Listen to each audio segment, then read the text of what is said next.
atsohira antsika fotsiny zany fa omarina antsika hoe omarak'izay foko dia fitiavana raha vo tsy fitiavana ny ranan' Jesosy tsy tody hatramin'ny farany tsy hitody hatramin'ny farany raha vo tsy fitiavana fa le fitiavana ao am-po mihitsy zay ny zava-dehibe le fitiavana an' Jesosy ambony ny zavatra rehetra mihoatra ny zavatra rehetra zay ny tena tadiavina tompo tsy voazao atsika no miresaka hoe ny antsony tompo atsika rehefa ho avy izy eny amin'ny rao lanitra tsy aka mpanompony izy fa mpanompo tsy voatery ho zanak'Andriamanitra ny mpanompon'Andriamanitra tsy voatery ho zanak'Andriamanitra rehefa ho avy eny amin'ny rao lanitra Jesosy tsy aka mpanompony izy voalohany indrindra any amin'ny mpitoro-teny any dia voalaza hoe andatsy fanahy ozy izy ampiasain'Andriamanitra ame ho an'ny olona maro rehefa tsy ino an' Jesosy ihany izy rehefa tsy hibebaka ihany izy tompo mampiasa azy hitondra zava-tsoa ho an'ny olo maro ary asain'Andriamanitra manompo izy zany manao asa izy zany manompo an'Andriamanitra amin'ny fombany amin'ny fahaizany amin'ny talentany fa tsy mampra ny fanjakan'Andriamanitra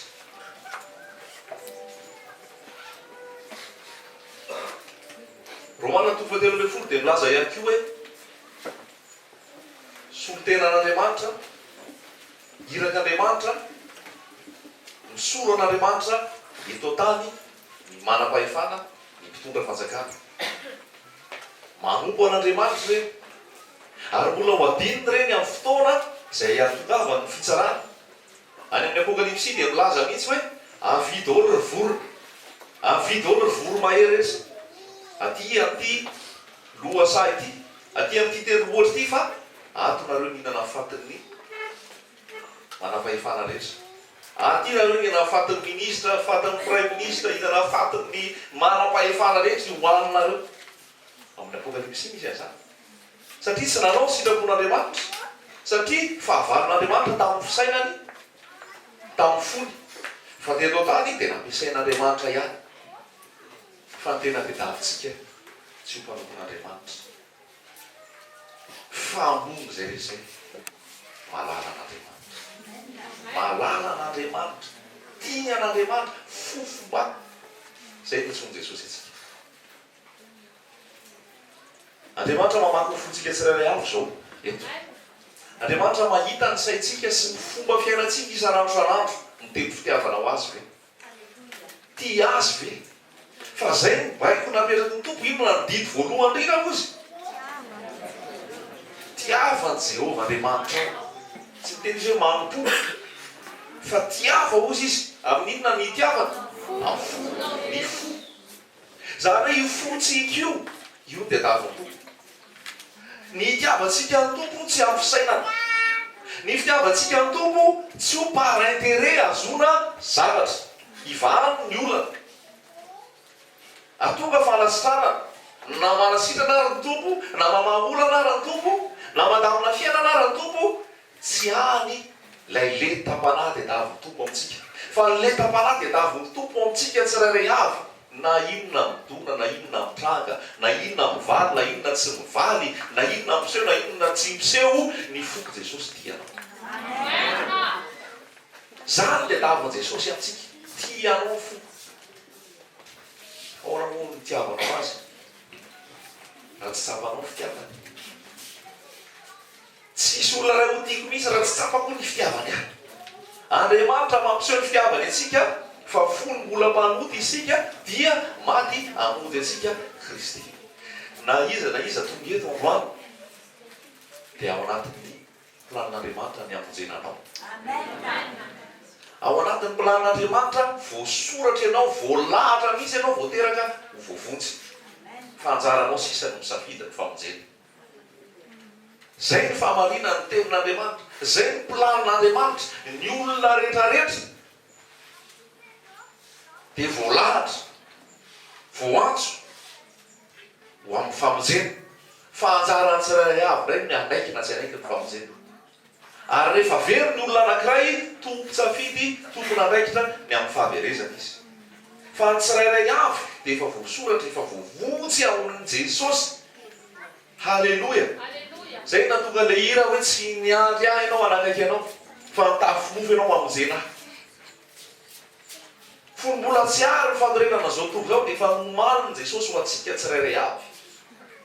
Zany hoe ny teboka anankiray iaingatsika miaraka amin'ny Jesosy, ny diatsika dia io fony dobodoboka raiki-pity amin'ny Jesosy io. Io fony dobodoboka raiki-pity amin'ny Jesosy io ary ahafana amin'ny Jesosy. Ao moa Jesosy rehefa niteny tamin'ny fiangonana tao Efesosy, manana teny aminao azy izy, ianao mafana fo be, ianao mazoto miasa be, ianao tena mikely aina be, ary halanao mihitsy izay milaza azy jiosy nefa tsy izy. Fa za manana teny kely aminao. Fa na miasa be ary ianao, na mafana fo be ary ianao, na tena milofo fakatra mihitsy ary ianao amin'ny fanompona, fitiavanao tsy ao.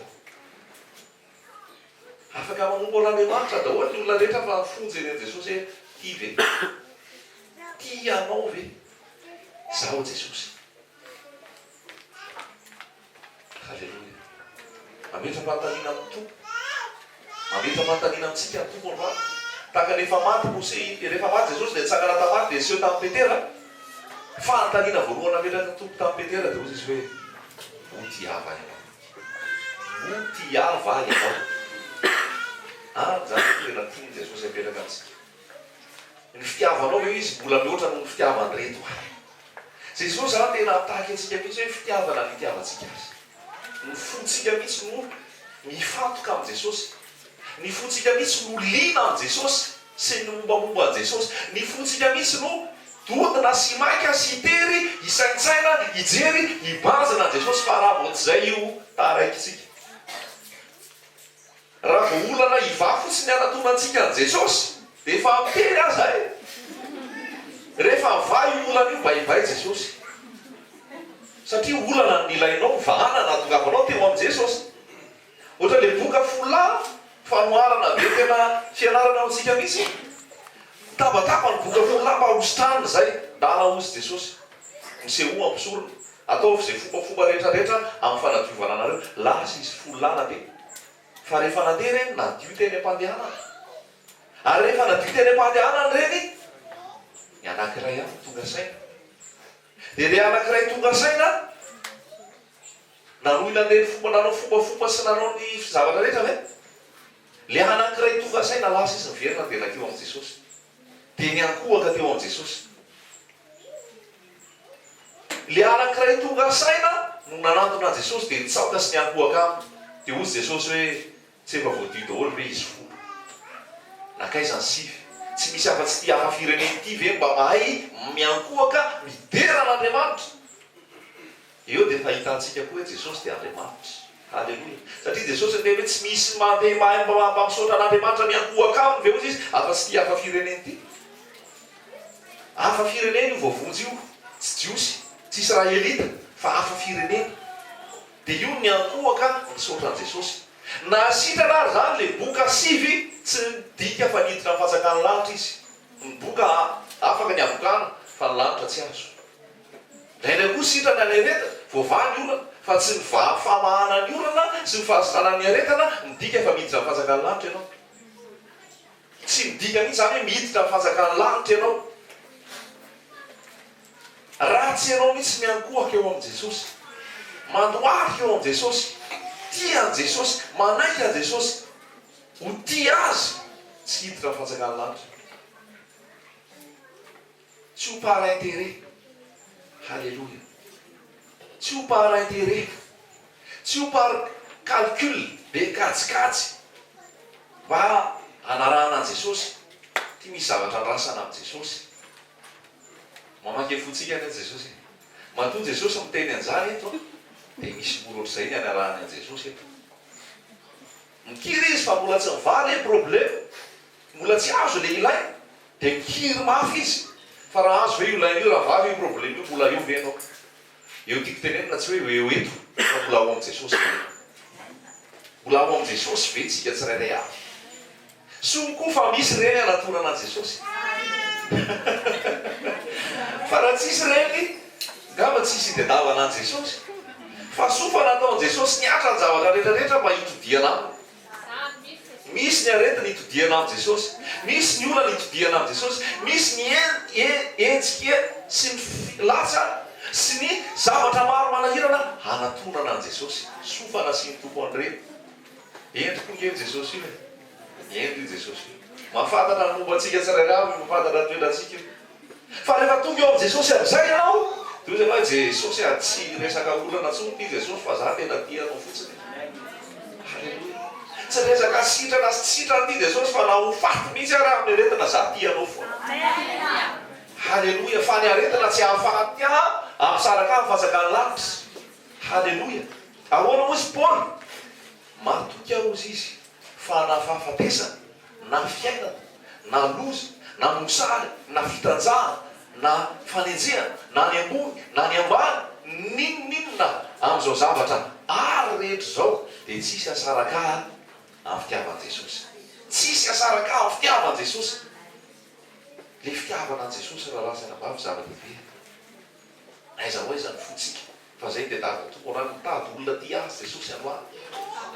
Halleloia. Alohany hoe za hanompo an Jesosy, za hiditra miaramila an Jesosy, ny fo misy aloha ty an Jesosy ve ianao. Aza maika anao asan'Andriamanitra zany fa vizany eo. Rerakeo, iasa. Zay ny atao hoe eto ity alahady ty torina. Tsy mbola misy recrutement hoe iza niditra anao lehilahy kristianina, iza niditra anao Dorcas, iza niditra anao croix bleu. Hidiranao zanak'Andriamanitra no zava-dehibe. Hidiranao fofombadin' Jesosy ho alalan Jesosy mihitsy aloha zava-dehibe. Tsy maika iasa, tsy maika anao asa, tsy maika anao ministera, tsy maika anao fanompono. Fa fanompono zany mamitaka zany ndraindray. Fanompono zany mandreraka zany. Fanompono zany mamono anao zany amin'ny farany raha ohatra ka tsy miorina tsara amin'i Jesosy ny fonao sy tsy tian' Jesosy ianao. Dia lasa tsy le fitiavana Jesosy tsony fa routine. Enjehana ny fotoana, enjehana ny asa, enjehana zao rehetrarehetra zao, le fo nefa fa tsy ampy. Mila mipetraka tsara dia mandiny tena loany eto amin'ity toerana ity ny foko ve Jesosy anao. Ny foko ve Jesosy midoboka ho anao. Kito. Jesosy ve midoboka io. Jesosy. Zay dia tavan Jesosy raha lasaina vavy olona ty azy na iza mijery anao, na iza tsy mijery anao, na iza mikontrôle anao, na iza tsy mikontrôle anao, na erreur ariny eo. Rehefa tian Jesosy ianao tsy sa manoty ianao. Halleloia. Rehefa ianao eriny eo tsy tia manoty ianao, tsy problème anao tsony fahotana. Zay dia lazaiko amintsika zay. Misy amintsika mbola hoe voafatotry ny fisotroana, voafatotry ny fifohana, voafatotry zao. Rehefa babo Jesosy fotsiny anao mipitika ho azy zany. Ampiasaintsika daholo ty lalàna rehetrarehetra ty. Ampiasaintsika daholo zao fifehezana rehetra zao. Fa raha vo tsy fitiavana io, fifehezana fotsiny. Raha vo tsy mifo mihitsy ny miova, raha vo tsy mifo mihitsy ny miova, ho tonga zanak'Andriamanitra, ho tonga alalan Jesosy, ho tonga hitan Jesosy, ho tonga tian Jesosy, endrika ivelany daholo zany. Atao daholo ny lamina, atao daholo ny rafitra, atao daholo ny fitsipika, atao daholo ny lalàna mba tsy hamitana. Dia mety havita tsy hanota tokoa. Fa tsy maharitra zany fa vetivety zany dia lafo. Vetivety zany dia reraka. Fa ny toro-hevitra meno ny fanamasina antsika androany, tiavo Jesosy. Tiavo Jesosy amin'ny fonao rehetra, amin'ny sainao rehetra, amin'ny herinao rehetra, amin'ny fanahinao rehetra, amin'ny mombanao rehetra. Tiavo izy ambony zavatra rehetra. Tsy tiavo amin'ny saina fotsiny, tsy tiavana molotra fotsiny, tsy tiavana amin'ny fotoana tsy miraindray fotsiny, fa isan'andro tiavo amin'ny fonao rehetra izy. Tiavo izy. Ary ao anao izy aveo, raha tia ahy ianareo, etanina ny dity. Ary tsy maresatra ny dity. Raha tia ahy ianareo, tsy hanota intsony. Zay vahaolana io raha lasaina vavy. Vahaolana any amin'ny fahotako, vahaolana any amin'ny fahotanao. Vahaolana an'io babon Jesosy ianao. Babon Jesosy ianao avelanao zay fahotana rehetra. Babon Jesosy ianao avelanao zay fahotana rehetra. Hoy ianao ahoana moa ny atao mpitiavako Jesosy. Fanamasina milatsaka ao anaty mahatonga ny fitiavana. fanamasina ny miasa mahatonga an'io fitiavana io mipetraka ao anatinao. Ao amin'ny Romanina toko 5 dia laza zay misy hoe ny fanamasina ozy izy no napetraka ao anaty natonga antsika hanana ny fitiavan'Andriamanitra sy ny fitiavana an'Andriamanitra ny fanamasina io. Te itian'i Jesosy ve ianao? Amen. Fa any ny fiatomboana, any ny fiatomboana. Tonga dia tantara-pitiavanao sy Jesosy manomboka eo. Fa tsy tantara-panompolo, tsy tantara-fangejana. Halleluja.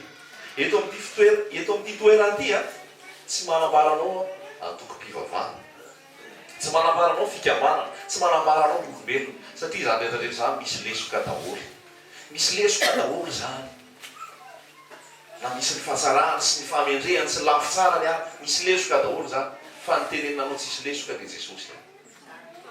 Ny tenenanao tsisy lesoka, za mety misy lesoka. Ary raha zany jerenao ka hitanao ny fahalesoako dia mety tsy hitantsony ianao dia dikazay lasa zanao rahanao. Fa Jesosy araha, Jesosy jerena, Jesosy banjina. Raha lasa anabavy, raha zavatra misy eto amin'izao tontolo izao ny tsy jerevantsika Jesosy, very tsika. Raha zavatra mianjady, raha zavatra iainana, raha ny toe-piainana amin'izao fotoana zao, vanim-potoana iainantsika izao no tsy jerevantsika an Jesosy. Reraka tsika, vizantsika, latsakitsika. Tadio fantanjona ny ampakarana antsika eny amin'ny raolanitra rehefa ho avy Jesosy. Zay ny tanjo. Ary io tanjo io ny olona madio ny tiany Jesosy hiara-hiakatra aminy eny amin'ny raolanitra. Ary averina foana mandra-pahatonga Jesosy eny amin'ny raolanitra manadio antsika izy. Zany teny zany zao mandeha antsika tsirairay manadio antsika zany. Miova ny fotsika, miova ny fisainantsika, miova ny toe-panahintsika, miova ny tanjonsika. Hoe Jesosy ianao ka ho avy. Olona tsy anaty fahotana dia davinao. Olona tsy ao anaty fitiavana zao tontolo zao dia davinao. Olona tsy miraikitra amin'ny zavatra eto tany dia davinao. Inona no iraiketa amin'ny fonao anao? Dinio daholo izay anananao rehetra. Dinio daholo izay mombamombanao rehetra. Dinio daholo izay manodidina anao rehetra. Dia ray saratsaina raha ty ve miala? Maratra ve foko sa tsy maratra?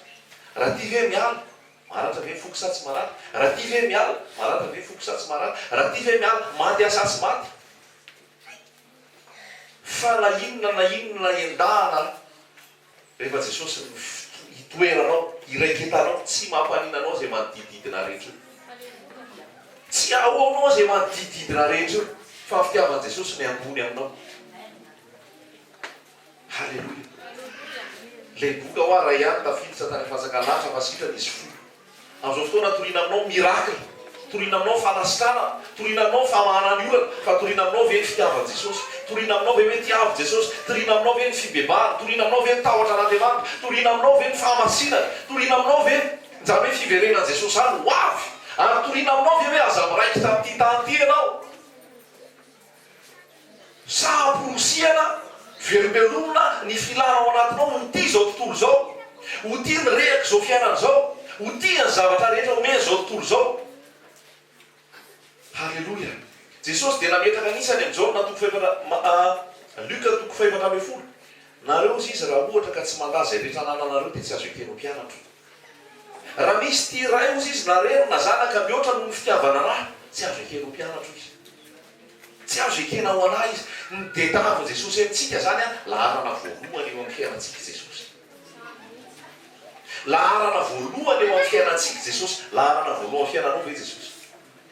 Laharana voalohany amin'ny fiainanao ve Jesosy? Jesosy ve no priorité amin'ny fiainanao? Jesosy ve alohan'ny zavatra rehetra? Fa ny fanjakan'Andriamanitra ne dia Jesosy ny ambarany. Ahoana hoy Jesosy? Katsao aloha ny fanjakan'Andriamanitra sy ny fahamarinana. Katsao alohan'ny zavatra rehetra. Iza koa ny ambaran'ny fanjakan'Andriamanitra io? Jesosy ke ny ambaran'ny fanjakan'Andriamanitra io e. Jesosy ke ny mpanjaka ao e. Jesosy ke ny tompo ao e. Jesosy no ambony indrindra ao e. Ary katsao zay alalanao an Jesosy. Katsao zay afantaranao an Jesosy. Katsao zay itiavanao an Jesosy. Fantatrao ve mombamomba an Jesosy? Halleluja. Fantatrao ve Jesosy? Fa ny fahafantarana an Jesosy zay ny zava-dehibe. zay ny zava-dehibe amin'ny fiainana rehefa mahalala an' Jesosy ianao. Ny atao hoe mahalala zany tena hoe misy fifandraisana akaiky, misy fifanankekezana, connaître amin'ny teny frantsay hoe connaître. Tamin'ny Maria bevoka ny fanamasina dia laza ny tenin'Andriamanitra hoe laza ny anjely hoe ianao bevoka, dia hoy Maria hoe ahoana ny atanteraka izany fa tsy mbola nahalala lahy aho, na hoe tsy mbola ny connaître homme. Zany hoe le connaître zany misy intimité amin'ny teny frantsay intimité zany hoe misy firaiketana, misy firaisana, misy fiombonana akaiky dia akaiky. Dia zay ny tia ny tombo ataontsika hoe mahafantatra an' Jesosy, mahafantatra an' Jesosy ve tsika, tia an' Jesosy ve tsika. Halleloia. Fa zay ny zava-dehibe. Na inona hivaly, na inona tsy hivaly, na inona ho azo, na inona tsy azo ny foko anao Jesosy tsy problème ampitso zany. So dia teoria be ilay sahantiragaty. Tsy teoria zany fa ramoka izaho dia tsara Jehovah sambatra zay rehetra miamika aminy. Zay ny tanjony, zay ny tokony ho izy. Aza manamely tena na tsy mbola tonga amin'izay fa mivavah mihitsy amin'ny Jesosy hoe tia Jesosy aika zavatra dia davinao foko mihitsy ho tianao, ny foko mihitsy ho anao, ny foko mihitsy tena hitempo anao. Dia manomboka androany Jesosy aika tena le izay mihitsy le izy. Tsy fanameloana ny toroteny lazaina amintsika, tsy ho fanabatiana, tsy ho fitsarana, fa fanokafany tompo mazotsika tsirairay avy eo anoloan'ny tenin'Andriamanitra hoe mifonao ve ho an' Jesosy. Fa miditra any fanjakany lanitra any olona tia an' Jesosy miditra any. Olona tia an' Jesosy any miditra any fa tsy olona intéressé. Ary tsy olona manao modimody, tsy olona manambomboatra, fa olona natura vaovao ao amin'ny fanjakany lanitra an' Jesosy, manana ny toetra an' Jesosy, manana ny momba an' Jesosy, vao isy tompo kase miditra ny fanjakany lanitra. Halleloia. Dia zay na zay koa aza mainka raha mpanompon'Andriamanitra mba mahatonga anao ho ankohona an'Andriamanitra aloha atao. Ny mahatonga anao ho ankohona an'Andriamanitra ny zava-dehibe. Ny ministera sy ny asa zany ao aoriana zany. Ny fanompony zany ianao ke mandeha miasa dia efa manompo an'Andriamanitra. Ianao ke mikarakara vady amazana koa dia efa manompo an'Andriamanitra. Ianao miaina ke dia efa manompo an'Andriamanitra amin'ny zavatra rehetra ataonao. Ka ataovy amin'ny famarinana daholo ny atao rehetra rehetra. Mba ho tia an' Jesosy tsika. Tsisy asaraka atsika amin'ny fitiavan' Jesosy inona le tantara meny tompo ahy eto. Sakafo le manan-karena, tsisy fahoriana, tsisy fahoriana, lamina indrindra mihitsy ny fiainana. Dia Lazarosy ery ambany ery mangataka. Ny alika raha milenaka amin'ny feriny Lazarosy. Fa rehefa maty le manan-karena, maty Lazarosy, samy hafa ny lalana ray andreo. Ary lazaiko amintsika fa i Lazarosy tsy niova mihitsy ny fahari-piainana, tsy niova mihitsy ny fiainana, tsy niova mihitsy ny mombamomba azy. Fa izy le teo ambany mpanjaka teo, izy le lafin'ny alika vahiny, inona teo amin'iny toerana iny maty izy, fa izy maty iny niditra ny fanjakany lanitra. Teny atratra ny Abraham izy, fa le anankiray mpanan-karena maty dia nalevo namay misy azy tany amin'ny fahamaizana. Fa Lazarosy ilay malala an'Andriamanitra, ilay tian'Andriamanitra niditra ny fanjakany lanitra. Raha saina vavy azonao antoka ve ny fidiranao amin'ny fanjakany lanitra no azonao antoka ve ny fidiranao amin'ny fanjakany lanitra. Mampiran'ny mpikambana ve ianao ao amin'ny fanjakany lanitra, amin'ny mpony lanitra. Fa zay ny zava-dehibe. Mety miverimerina ety foana zay teny zay, fa zay ny zava-dehibe hoe ao amin'ny fanjakan'Andriamanitra ve misy atsika tsirairay avy. Tia an' Jesosy ve tsika. Tsy teoria ho azy alazaiko tsaka izany.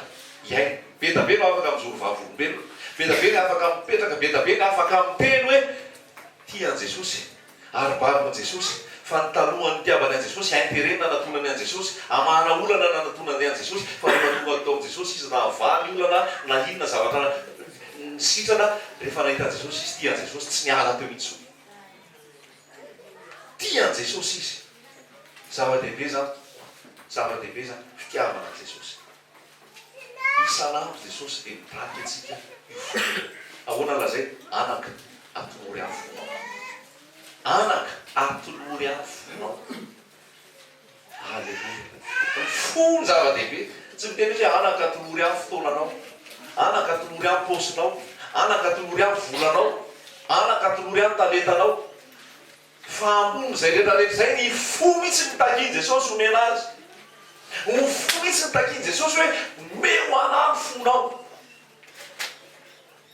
tsy asa fanompoana tsy atoko-pivavahana fa zay no mahaverevitra atsika am'izao fotoana rehefa ny olona le hivavaka zay toa hoe aiza misy fiangonana hidirana aiza misy sampana andeha iasana tsy sampana mihitsy ny hidiranao fanjakany lanitra tototrao ray ary ianao sempotrao ray ianao fa rehefa tonga amin'ny sampana ianao dia apetraka aminao ny rafitra apetraka aminao ny adidy apetraka aminao ny vola tsy maintsy aloha apetraka aminao zao asa rehetrarehetra zao tahaka ny nataony farao tamin'ny zanak'Israely tany Egypta tsy afaka ny hain'ny feo amin'ny Mosesy tsony tsy afaka ny hain'ny feo an'Andriamanitra tsony fa tototra tamin'ny fanaovana briky tao tototra tamin'ny fanaovana asa tao izany ny ataon'ny ankamaron'ny mpanompon'Andriamanitra ny mpitarika fivavahana ny mpitory-teny ny mpanao atoko-pivavahana amin'izao fotoana manery anao hanao briky betabe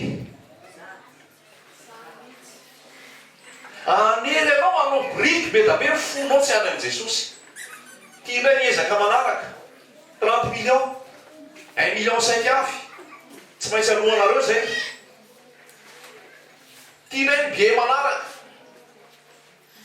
bie 250 000 francs maka 10 avy nareo rehefa tsy voalohanareo zay ny tompony alo avy farao manao an'izany fa tsy zanak'Andriamanitra farao manao an'izany atao mihitsy forcena ampitomoana ny briky ataonareo zay le nazo zanak'Israely nampitomoana ny briky ny ilana ataony amin'izay donto ny lohany donto ny sainy donto mihitsy izy tsy malalama tsy mamoko arena briky apetraka briky arena briky apetraka briky arena briky apetraka briky tombo efa miteny hoe mela atao anao fa tsy ho Egypta ny tikipetrahanao fa any tamikanana dia mbola hafa zay manompo hoe tefa briky folo zay vita briky roapolo tsy ny briky ny idiranao fanjakany lanitra sokafan'i Jesosy ny masonao androany tsy adidy manandraikitra ny avovozy ianao tsy resaka fitoeranao amin'ny sampana sy mafana fo amin'ny sampana sy président sampana zava-dehibe tsy ny ananana sertificat sy maro toerana sy indraindrain'olona amin'ny fivavahana ny zava-dehibe tsia fa fonao mitempo an'i Jesosy tia an'i Jesosy halleloia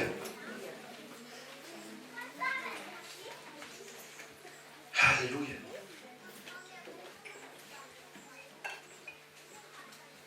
atsony Jesosy ianao androany atsony Jesosy ianao androany inona ny anatonanao an'i Jesosy vavaka miteny amin'olitra manokatra ny fo manambara fotsiny an'i Jesosy tsy miteny ianao inona ny asa tokony ataoko Jesosy aza mainka amin'ny asa ho alo za dia efa miteny mihitsy zay tsy atsoko ny olona rehetrarehetra hiasa aza mainka hiasa aloha tototra ao le fanamasina avy eo ny fiainam-panahinao miaraka amin'i Jesosy kolokoloana isan'andro ny tokantranonao iarahana miaraka amin'i Jesosy tokantrano mahafinaritra tokantrano fiadanana fa tsy manenjika larobia manenjika lakamisy manenjika talata manenjika entsiketsika asa fanompoana foa tsy ratsy ny asa fanompoana tsy ratsy ny asa fanompoana fa raha vo tsy mitandriny ianao ary tsy mitoetra tsara amin'i Jesosy tototry ny asa ianao tototry ny briky ianao tototry ny fanompoana ianao tsy eo ntsony ny fanamasina tsy eo ntsony ny tiako ameatrananao tsy eo ntsony ny toerana andehananao dia lasa tsy fanamasina ny ianao fa baikon'olona ena masolona ena masolona ahoana moa Paoly raha ohatra ka mbola mila sitraka manolona dia tsy mpanompo Kristy io ena masontsika io ahafahantsika ahoana ozy malagasy ny ena maso ny nanamosavy rehefa tsy resy lahatra ianao amin'ny fanompona rehefa tsy resy lahatra ianao amin'ny fahamarinana amin'ny zavatra zaraina any amin'izay fiangonanao sy any amin'ny toerana misy anao fa hitanao fa tsy mampandroso anao tsy mampitoetranao amin'i Jesosy tsy araka ny tenin'Andriamanitra ny ainao ny vonjena miala malaky tao fa tsy ao amin'ny marimaritra iraisany mivoato eo aminy ry oloko tsy matikena maso amin'ny pastera tsy matikena maso amin'ny président tsy matikena maso amin'ny filoha sampana lara nefa tsy izy no andehanana mivoato ao miazakazaka makany amin'ny fahaverezana tsy miraitsy kombakomba apetrao tsara ny toeranao ny fijerinao ny fisainanao atonga ny olona fantany hoe aizay ny lalan'iny tsy mikitikitika anao tsony izy fa ianao mbola tsy hita hoe malemy jiaby tsy fantatra hoe ahoana, fa ianao ve inona mihitsy le tena foto-kevitra ao, inona mihitsy le tianao araha. Fa apetraky ny tompo mihitsy sika hoe aza miaroaro amin'ny ratsy, aza miaroaro amin'ny ratsy, aza miray amin'ny asa amin'ny maizina tsy mahavoka-tsoa, fa aleo misaotra an'izany, aleo manaratra, aleo miala amin'izany. Paoly dia laza mihitsy hoe inona moa raha ohatra ka olombelona no ilako fity ozy izy a tsy mpanompo Kristy a. Olona va no ilako fity sa Andriamanitra? Fa raha mbola mila sitrakaman'olona dia tsy manompo Kristy. Ny amakamaroantsika raharay matikena maso nefa zavatra efa tsy ankasitrahan'Andriamanitra mbola miaraka ao tsika. Malahelo nge ny fanamasina. Tsy miasa tsony ane ny fanahy, medotona ane le fandraisanao ny feo fanamasina. Raha toa ianao manaiky ny tsy fahamarinana, raha toa ianao miraitsy fombakoma am'ratsy, raha toa ianao manaiky izay tsy fahamarinana, dia tsy miasa tsony ny fanahy. Ary tsy fantatra tsony ny bitsiky ny fanahy. Tsy mijoro tsinony ianao, fa ampianaka ny tombo itsika hijoro noho ny fitiavantsika an' Jesosy. Halleloia. Misy raha lazay any amin'ny faharitany any, entina bavaka izy fa ny tombo hiasa aminy. Resy lahatra misy izy amin'ny fahamarinana tenin'Andriamanitra zay nyzaraina. Misy le toriteny fandaharana tamin'ny terena hoe tany sy lanitra. Tao amin'ny tany sy lanitra iny nanambara tao le resaka hoe fahafolo-karena tsy sitrapon'Andriamanitra tsony zany, tsy ho an'ny fiangonan'Andriamanitra zany, tsy ho an'ny fofombadiny Jesosy zany, tsy ho an'ny malalan'i Jesosy zany fahafolo-karena zany. Fa ny olona mbola andevo, ny olona mbola mpanompo no manao fahafolo-karena. Fa ny zanak'Andriamanitra ny fofombadiny Jesosy tsy ambany miresaka fahafolo-karena intsony. Dia ozy le pastera mpitarika ozy izy hoe aza mihaino ny reny nareo fa fampianaran-diso reny, fampianaran'ny Satana reny, aza mampianatra, aza mihaino ny reny. Le lehilahy nefa efa resy lahatra ny amin'ny fahamarinana tenin'Andriamanitra, efa niantso mba alefaso DVD sy ny sisa, nalefa tany amin'ny DVD za ozy izy hijoro hitory le fahamarinana mihitsy.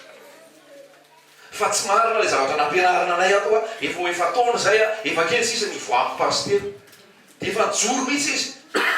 Fa tampotampoka teo zay tena ohatrany mandreraka le miadiady sy ny fantitra dia aleoko miaraka aminy eo ihany. Raha vo zay ny fanapahan-kevitra raisitsika, miala ny fanahy, tserinao tsony ny fanahy bitsika aminao, tserinao tsony ny fanahy bitsika aminao, fa fisainan'olona amin'izay ianao. Mila sitraka aman'olona ianao tsy te hiady ianao, tsy te hanisy combat ianao, tsy te hanisy ady-panahy, fa te hilamy mara-piaramonina. Fa ny tenin'Andriamanitra ke dia milaza mihitsy hoe zay rehetra zanak'Andriamanitra dia enjehany e. Zay rehetra teo velona amin'ny toerana mpanaraka an'Andriamanitra dia enjehany e. Ary mahatonga anao enjehana dia enao mijoro amin'ny fahamarinana, enao mijoro amin'ity tenin'Andriamanitra, mangarahary ity, mivoaka amin'izay tsy fahamarinana rehetra. Fa zany rehetrarehetra zany a, verina ihany hoe le fitiavanao an' Jesosy mahatonga anao ijoro. Tsy te hanao mampalahelo an' Jesosy tsony ianao, tsy te hanao mampalahelo an' Jesosy tsony ianao, dia tsy mandray anjara tsony ianao fanaovana biriky. Satria ny asaina ataonao ianao tsy biriky, fa ianao vato. Alleloia. Azosika hoe zany tenin'Andriamanitra zany. Teny mihitsy Petera any amin'ny epistily any hoe ianareo dia vato velona, ianareo dia vato velona, ianareo dia atsangana ho trano fanahy, ianareo dia atsangana ho tempolin'Andriamanitra, ianareo dia arafitra ho tranon'Andriamanitra, ary vato velona ianareo mitoetra ambonin'ilay vato lampy. Halleloia. Fa tsy manao biriky, tany zany biriky zany. Ary zany tany zany mandalo ny tany, levona ny tany, ary zany tany zany sakafo omena rano. Ary sika ve sakafo omena rano ny tany. Raha ianao mbola tany ianao ary mbola fihevitry ny tany sy ny mbola resaka biriky sy adidy manandraikitra ao amin'ny fiangonana nefa tsy ankasitrahan'Andriamanitra ny no ataonao omena rano zay mihinana anao satria tany ianao. Fa mila miovy ianao le vato velona ao amin'i Jesosy Kristy. Halleloia. Vato zay lavim-panao trano rehefa tonga fe hizoro mahagagy ho masotsika zany ozy tenin'Andriamanitra. Fakapanana ataon'ny Satana tamin'ny Jesosy. Rehefa nalay mpanahy Jesosy tany an'efitra, dia ozy dia vory hoe ho tonga mofo reo vato reo. Ovay ho tonga mofo reo vato reo raha zanak'Andriamanitra ianao. Eo amin'ilay anoharana mihitsy zany Jesosy no alay mpanahy amovana izy ho tonga mofo.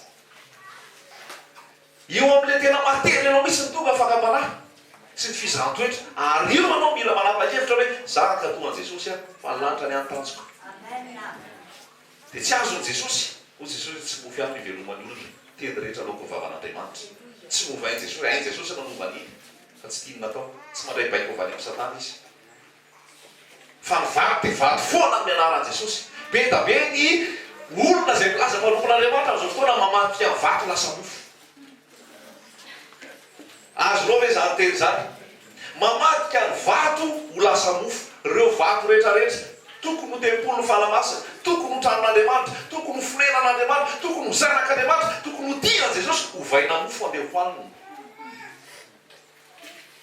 akana vola akana didy akana fanatsina mpaminany akana fafolo-karena akana zao adidy rehetrarehetra zao tsy vato tsony ianao fa mofo mamelona mofo hoan'ny olona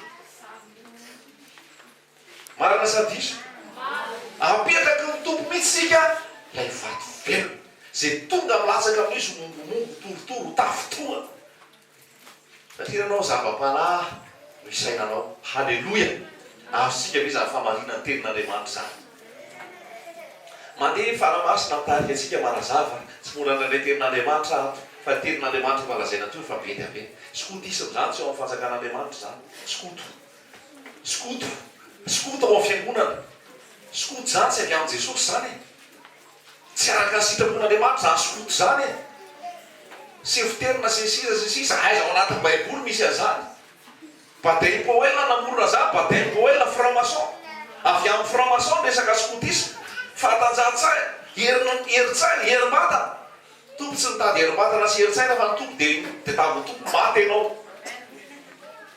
maty eo amin'i Jesosy ianao tsy herinao natazakao midiranao fazakany lanitra tsy herinao natazakao natafitanao sena fa ny herin'ny fanamasina ny herin'i Jesosy ny fitiavan'i Jesosy ny manosika anao halleloia fa tsy resaka skotisme tsy resaka skoto tsy resaka tily halleloia tsy haiko maninona amin'ny teny an'izany fa dia zay ny asain'ny fanateneny misy manao skoto angaito misy manazanaka skoto eto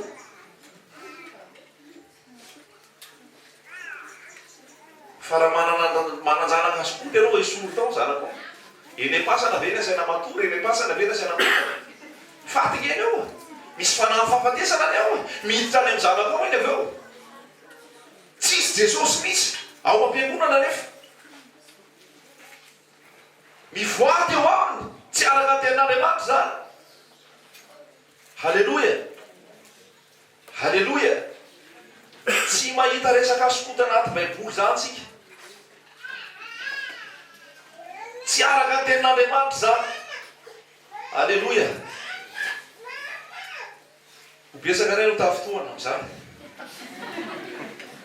fa inona ihany amin'le rangahy ty toteneny daholo ty rehetrarehetra ty tsy mety daholo le atao fa inona nenareo mety zay misoratratiny mety halleloia halleloia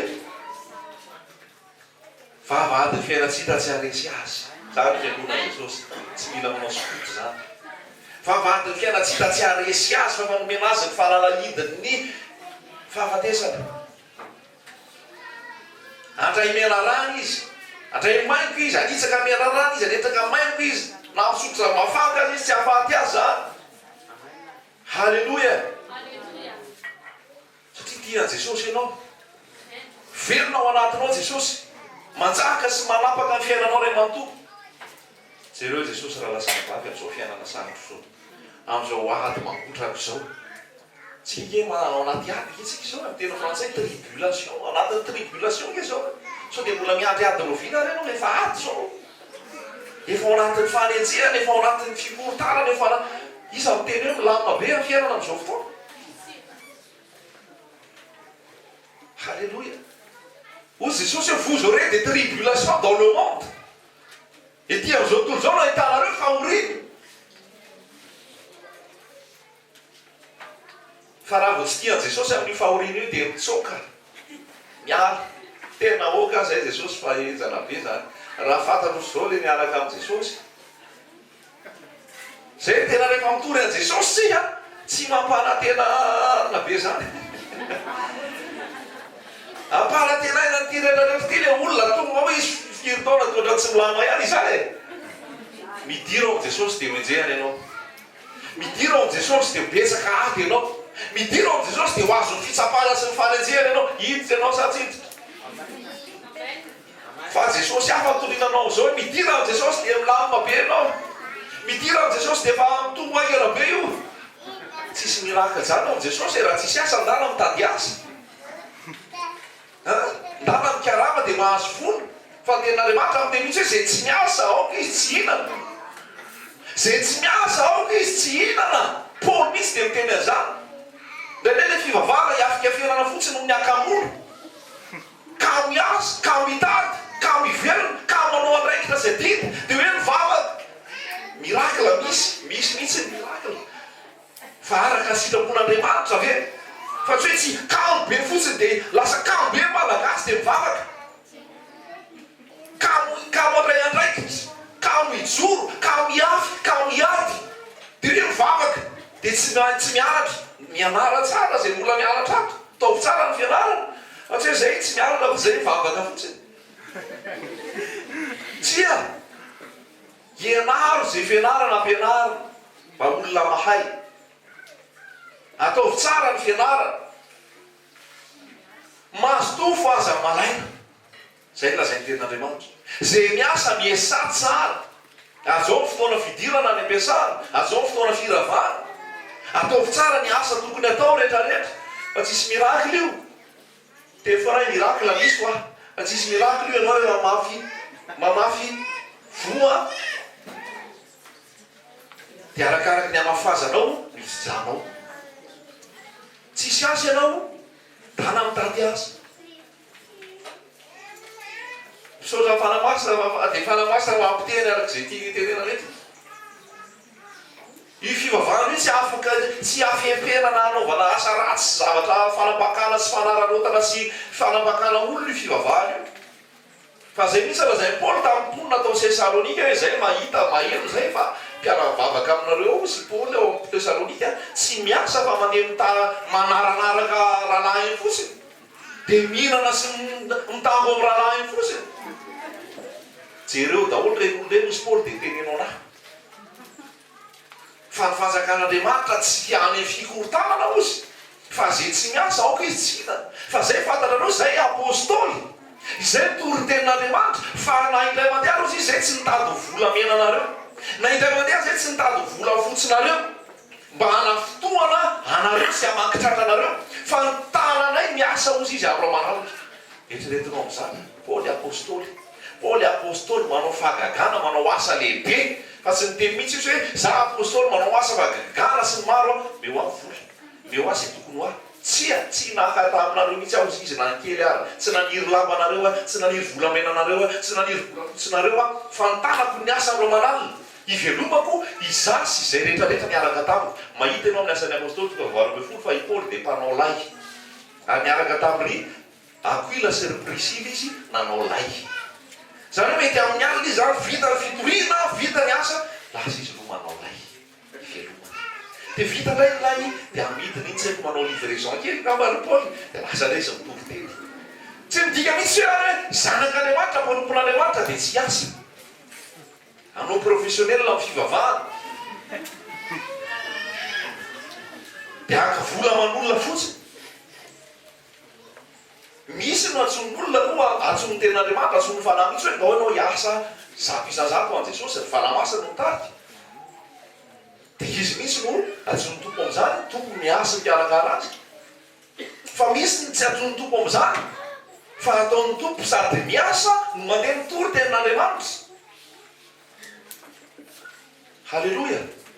Mazava amintsika ve zany teny rehetra rehetra. Apetraka amintsika tsara zany hoe zany ny ara-baiboly zany. Zany ny ara-baiboly. Halleloja.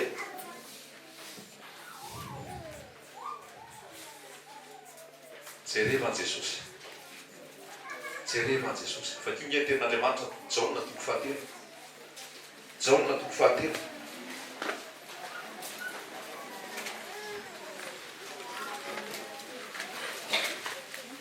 Jaona 3:7 a.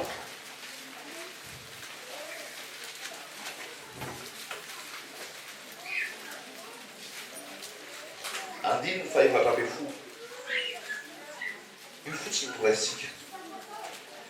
Andiny 400 sy 500 zay any miraisitsika. Zao no natoko fahatelo, andiny 500 sy 500. Ary tahaka ny nanandratana ny Mosesy ny mena rano tany anefitra, no tsy maintsy anandratana ny zanak'olona mba anana fiainana mandrakizay zay rehetra mino azy. Zay fotsiny. Tahaka ny nanandratana ny Mosesy ny mena rano tany anefitra, no tsy maintsy anandratana ny zanak'olona mba anana fiainana mandrakizay zay rehetra mino azy. Tandidony amin'ny Jesosy mena rano io. Raha tsy rivona kely tantara ny numeriko fa raika ambopolo ny monimona zanak'Israely rehefa nivoaka tao Egypta ho any amin'ny tany Kanana, satria betsaka ny ady sy ny fitsapana nahazo azy. Ary rehefa betsaka ny ady sy ny fitsapana nahazo azy dia monimona izy leo an'ity nofinareo ity. Dia rehefa veo izy ny monimona sahala amin'izay tonga dia nalefa n'Andriamanitra ny mena rano anaikitra zay monimona. Ary zay rehetrarehetra voakaikitra aveo dia trazan'ny fahafatesana. Dia hoy ny olona hoe ny fomba zay fa diso teo anatrehanao. Dia hoy misy tamin'i Mosesy hoe mifonao n'Andriamanitra ao anay. Dia mifono Mosesy. Rehefa mifono Mosesy, Andriamanitra niteny hoe manaova mena rano varahana dia atsanga aminy. Zay rehetrarehetra voakaikitra ka mijery an'iny mena rano iny dia ho velona indray, ho sitrana indray. Ary tany anefitra zareo zany. Mety any anefitra ny fiainanao zao. Mety voakaikitra ny famoizam-po ianao zao. Voakaikitra ny fahadisom-panantenana ianao zao. Voakaikitra ny fahotana maro isan-karazany ianao zao. Voakaikitra ny vavan'olona sy ny teny ratsy maro ataon'olona ianao zao. Mety voakaikitra ny fifohana sigara sy ny fifohana zava-domelina sy ny fifohana fisotrotoka ianao zao. Fa za miteny aminao, tahaka ny nanandratana mena rano tany anefitra ho anandratana an' Jesosy any anefitra. Any anefitra io. Tsy hoe anandratana an' Jesosy any amin'ny atoko-pivavahana. Tsy hoe anandratana an' Jesosy any amina fikambanana. Tsy hoe anandratana an' Jesosy any amin'ny rafidrafi-piangonana. Fa taizy Jesosy ny nasambatra tany anefitra ozy izy. Mila sotomony Jesosy misy ianao voaka kely amin'ny tabatabany olombelona. Mila sotomony Jesosy misy ianao voaka kely amin'ny rafidrafitra sy ny fomba rehetra. Fa raha mbola rafidrafitra sy ny fomba sy ny atoko-pivavahana ny andehananao tsy henonao tsara Jesosy.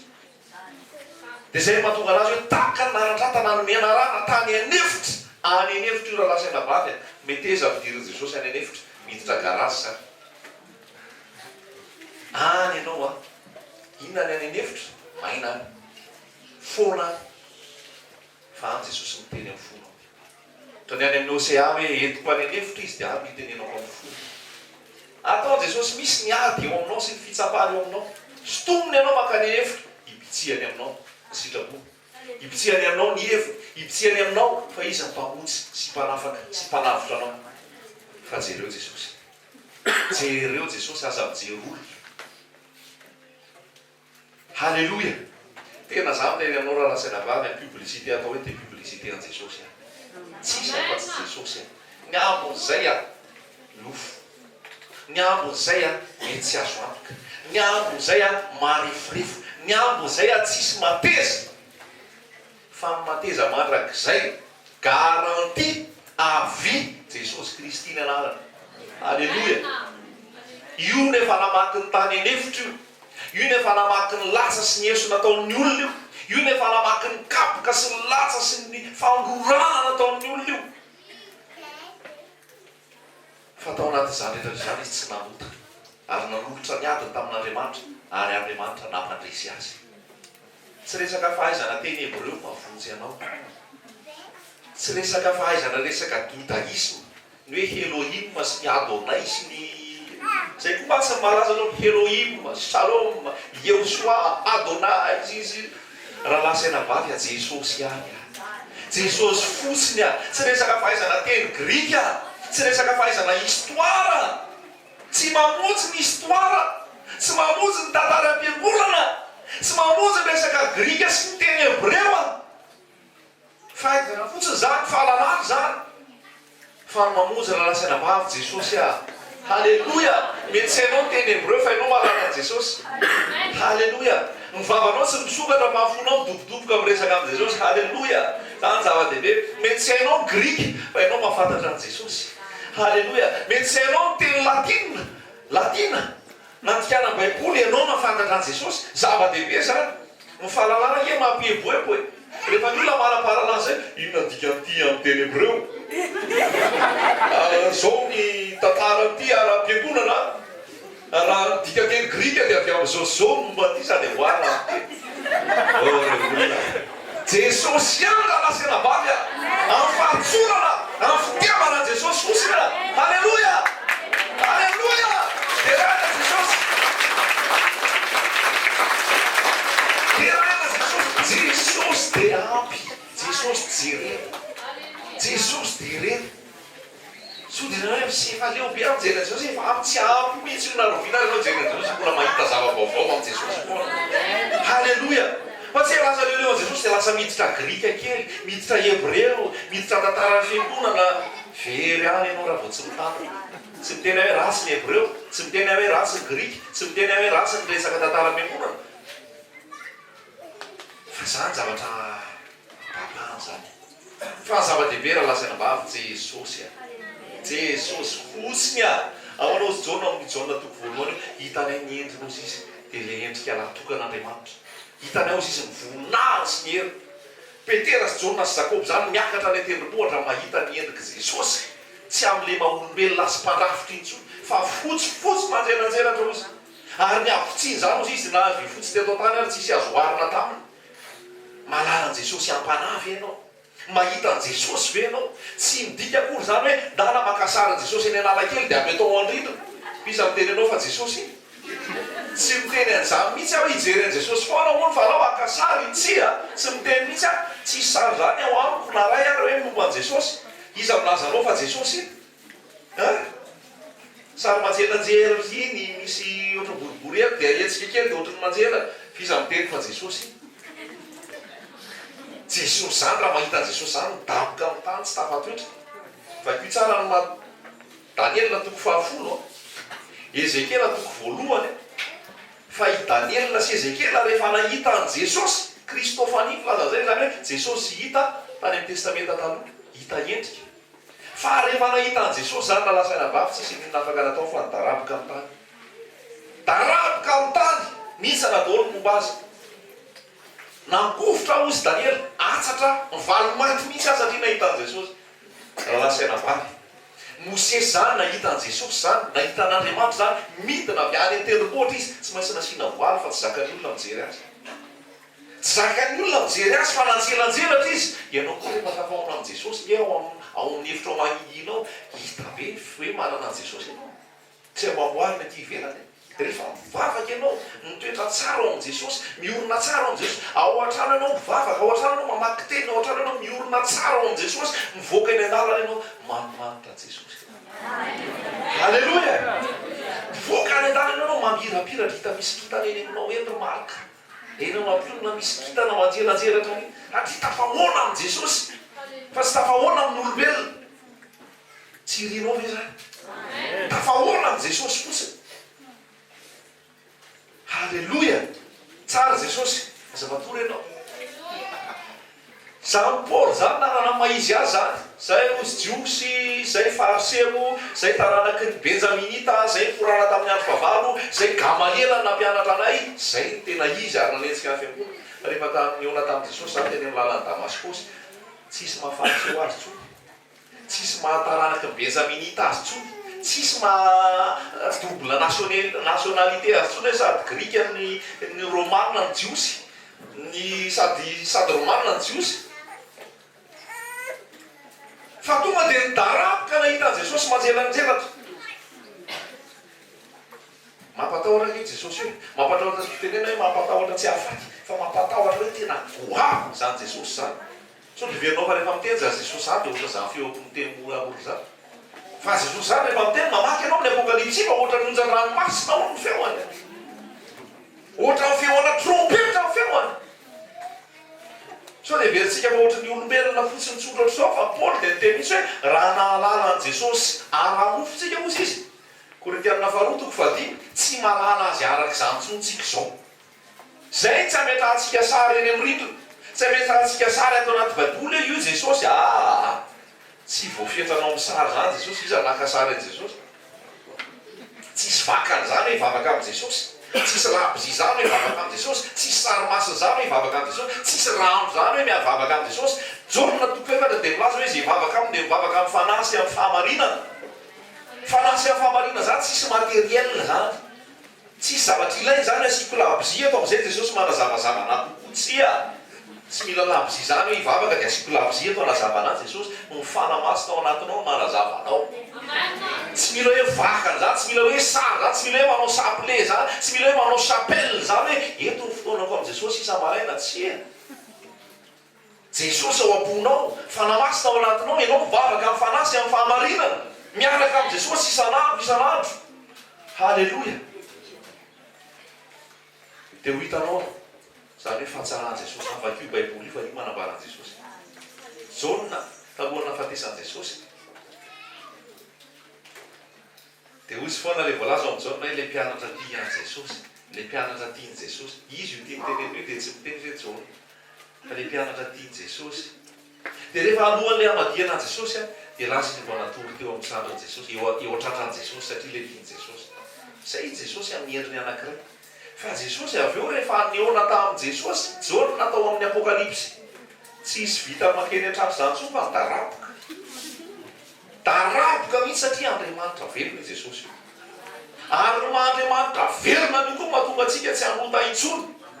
Satria afo mandoro io. Afo mandoro io. Halleloia. Tsara jesosy raha rasaina vavy. Tiavo jesosy. Tianao jesosy. Jesosy efa nandaminao programanao mihitsy. Natongavanao teto. Tsy mesanao lalatsony. Niasa foana moatra amin'izay. Fa avy eo lasa retin' jesosy eto. Tombo miahy, tombo mikarakara. Fahafantarana an' jesosy ny zava-dehibe. Fahafantarana an' jesosy ny zava-dehibe. Mijery an' jesosy. Hebreo 12:12 dia milaza hoe mijery an' jesosy. Tompo ny finoantsika sy fahalefazana. Mibazana an' jesosy. Any amin'ny salamo 7:10 any dia ozy mpanao salamo hoe miendrika ao mahafapo ahy. Donc hoe vakitsika izay salamo 7:10 zay. Salamo 7:10. Inona no ambara salamo 7:10? Fa izao kosa. Salamo 7:10 andiny fa 10:10.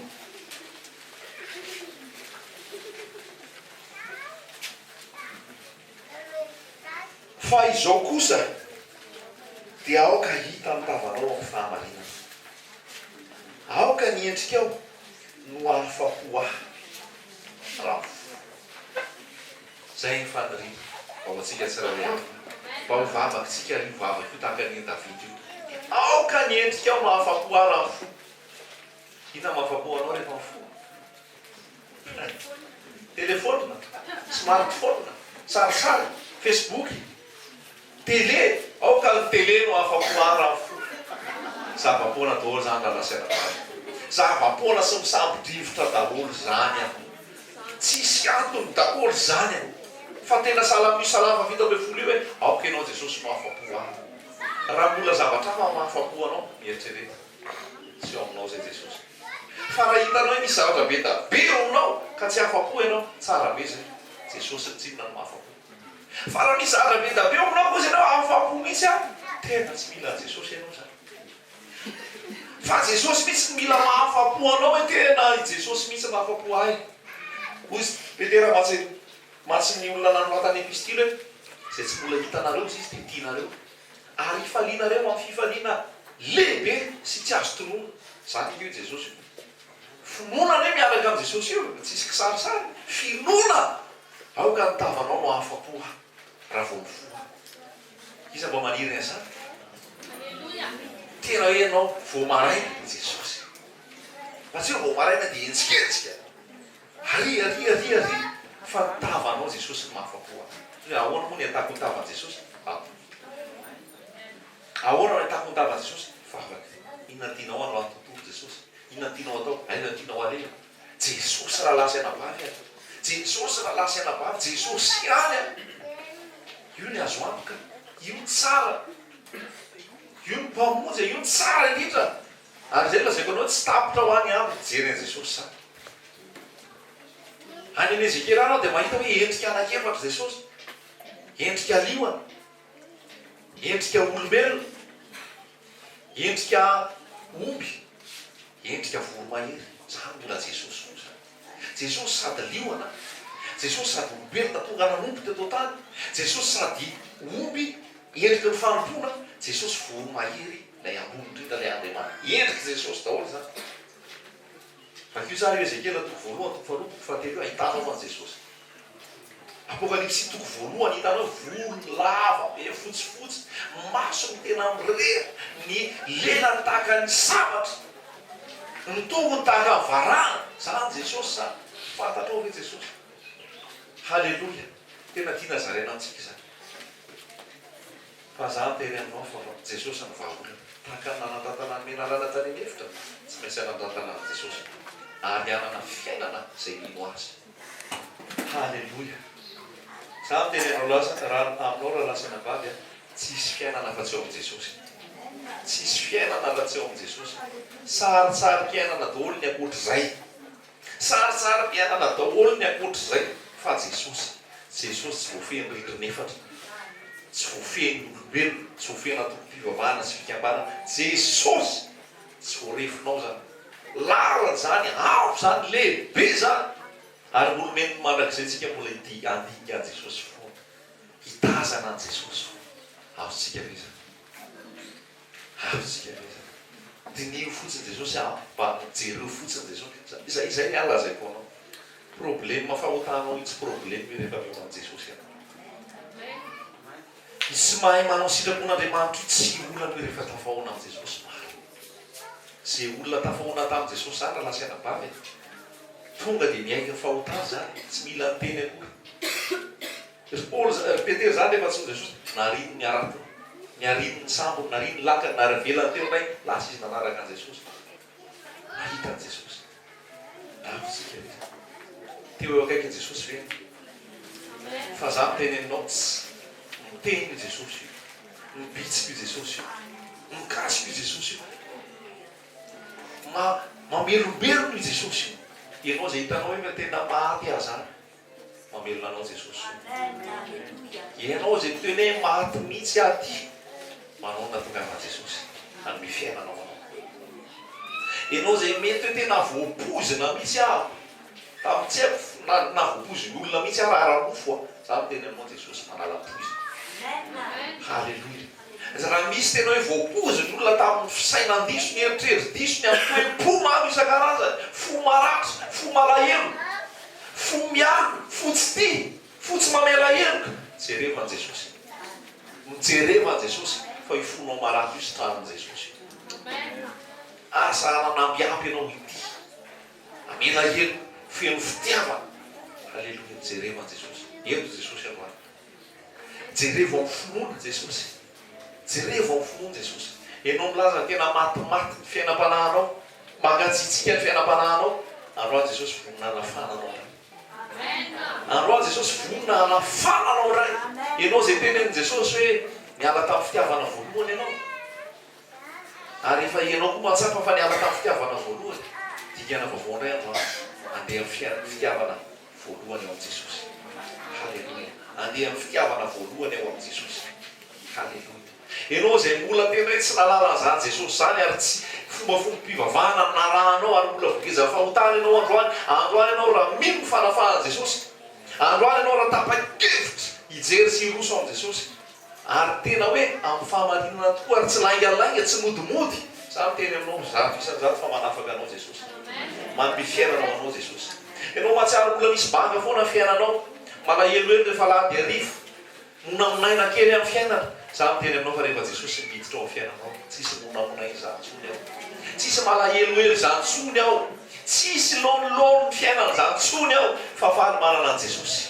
Ary manam-piava Jesosy eny amin'irao lanitra dia fiainana fifaliana ny eto tany satria manana an Jesosy. Halleluja. Halleluja. Tsisy afa-tsy Jesosy ny ambaranao. Tsisy afa-tsy Jesosy ny ambaranao.